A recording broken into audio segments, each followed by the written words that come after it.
Assalamualaikum warahmatullahi ta'ala wabarakatuh. Jumpa lagi bersama saya, hostnya The Santri TV. Gimana kabarnya teman-teman sahabat The Santri TV dimanapun Anda berada? Semoga Anda sehat, bahagia, tentunya ada dalam lindungan Allah Subhanahu wa Ta'ala. Nah teman-teman sahabat The Santri TV, saya sudah lama tidak bikin konten ya.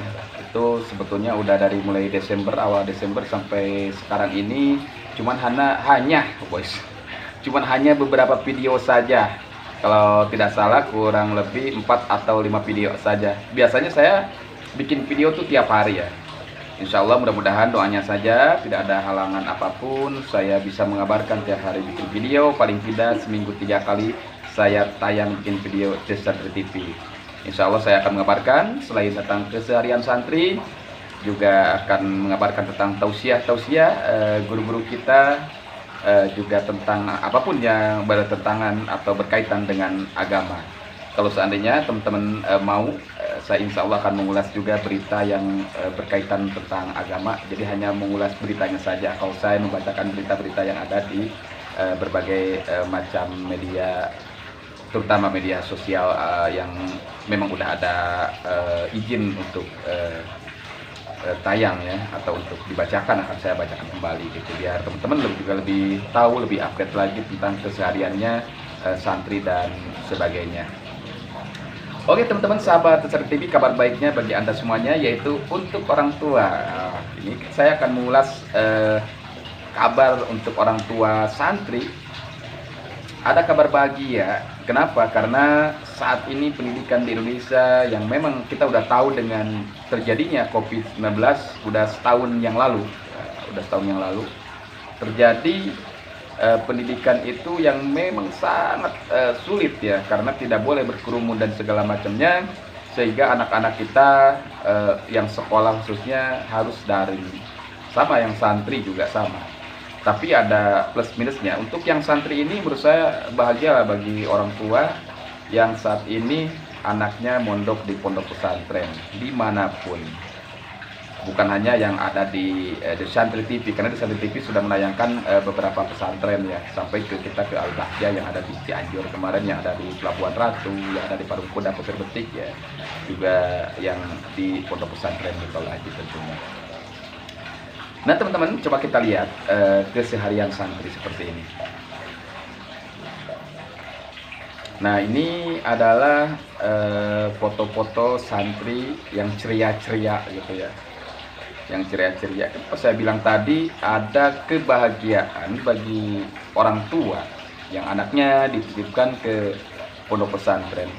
Karena saat ini kita udah khawatir dengan saat ini yang terjadi, khususnya yang ada di negara kita, karena kita sekarang krisisnya banyak teman-teman. Selain daripada kita krisis moneter yang memang tidak dibahas ya dari para ahli politik di sana, tapi mungkin teman-teman semua merasakan dampaknya dari COVID-19 ini, terjadi krisis moneter. Bahkan kalau dirasakan, kalau kita survei itu dirasakannya lebih dari tahun 98 teman-teman. Cuma tidak dibahas karena tertutup dengan COVID-19 ini. Nah yang paling mengkhawatirkan untuk generasi penerus, yaitu untuk anak-anak kita ke depannya, untuk para adik-adik semuanya, yaitu krisis mental. Sehingga anak-anak sekarang harus dikurung lah, segala macam lah, maksudnya dikurung, harus ada di rumah, tidak kemana-mana, sehingga ada bosan dan segala macam.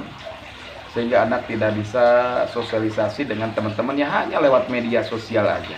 Nah media sosial bukan tidak baik, tapi dari media sosial itu ada dampak positif dan negatifnya di situ terjadi, sehingga ada krisis akhlak dan krisis kepercayaan.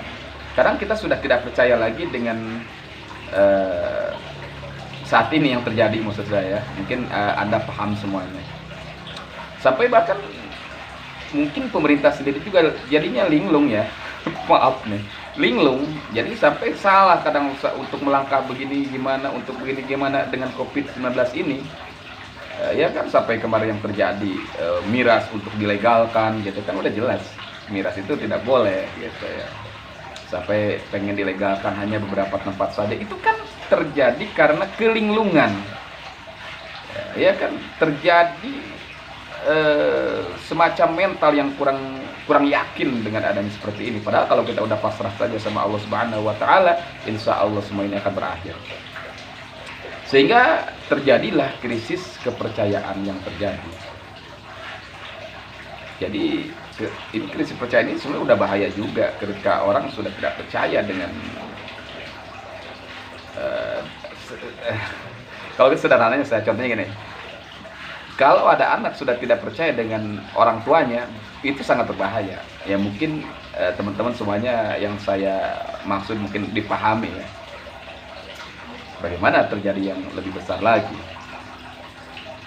Nah, ini namanya krisis kepercayaan. Gimana dengan krisis akhlak? Ini juga yang terjadi, krisis akhlak. Jadi anak-anak semuanya dari pagi, bahkan orang tuanya juga sama sebenarnya. Dari pagi sampai udah pegang HP, bangun tidur pegang HP, sebelum tidur pegang HP. Yang terjadi itulah yang ada di media sosial, yang krisis akhlak. Kita tidak tutup mata. Memang ini terjadi juga karena tidak bisa juga dibendung. Makanya saya bilang tadi, beruntunglah bagi Anda yang anaknya dititipkan di pondok pesantren. Kenapa? Karena di situ ada belajarnya, ada formal dan non formal. Jadi ada pembelajaran tentang agama, terutama tentang akhlak. Ini yang saya maksud, bagi Anda sangat beruntung bagi anaknya yang tinggal di pondok pesantren. Karena selain daripada pendidikan akhlak, juga anak di pesantren itu tidak ada pergaulan yang bebas, ketemu dengan siapapun juga tidak. Bahkan dengan media sosial juga tidak. Kenapa? Karena di pondok pesantren itu dibatasi. Itu rata-rata di pondok pesantren dibatasi. Ada juga memang pondok pesantren itu 1 minggu sekali pegang HP anaknya, hanya untuk mengabarkan kepada orang tuanya. Ada juga yang sama sekali memang tidak boleh memegang HP. Jadi otomatis anak itu hanya diajarkan agama dan non agama atau formal yang kita sebut dengan sekolah. Jadi pesantren itu bukan berarti kalau kita masuk pesantren wah kampungan nih, enggak, karena ada justru plusnya. Selain dari formal ada non formal. Selain dari pendidikan yang memang dianjurkan oleh pemerintah, ada juga pendidikan, masukan pendidikan agama, yaitu terutama tentang akhlak.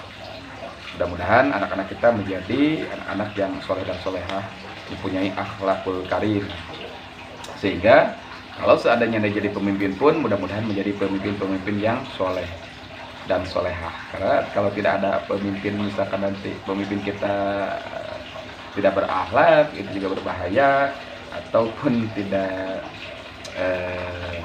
soleh.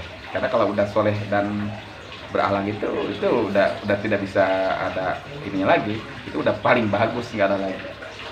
Seperti itu teman-teman.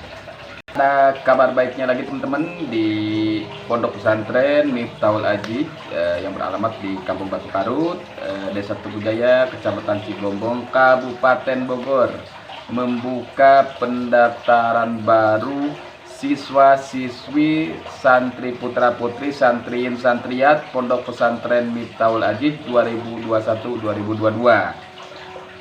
Ada beberapa jurusan. Yang pertama dari tingkat SMP ada sanawiyah, juga dari SMK yang kejuruannya itu akuntansi, dan sekarang dibuka yang baru adalah multimedia. Nah itu untuk jurusan formalnya teman-teman. Juga nanti juga ada dibuka juga pendaftaran untuk kuliah di Pondok Pesantren Miftahul Ajid, yaitu jurusannya ekonomi syariah sama akuntansi syariah. Juga dibuka juga untuk santri salafi yang hanya memang mondok saja. Jadi yang sekolah di Miftahul Ajid itu harus mondok ya. Jadi harus mondok. Jadi kalau pengen sekolah di Miftahul Ajid itu harus mondok. Nah ini pendaftarannya di sini teman-teman. Nah teman-teman boleh dibaca pendaftarannya seperti ini. Boleh datang langsung ke sekretariat Pondok Pesantren Miftahul Ajid gedung utama, yaitu gerbang kedua yang ada di lokasi Pondok Pesantren Miftahul Ajid. Boleh teman-teman mulai dari sekarang daftar ke Pondok Pesantren Miftahul Ajid, karena kuotanya terbatas ya, terbatas. Jadi tidak santri semua masuk, boleh bebas, tidak. Jadi siapa yang cepat dia yang dapat. Oke, terima kasih banyak teman-teman atas segala perhatiannya. Sampai di sini dulu. Jumpa lagi esok hari di Desantri TV. Semoga Anda bahagia dan sehat selalu. Wassalamualaikum warahmatullahi taala wabarakatuh.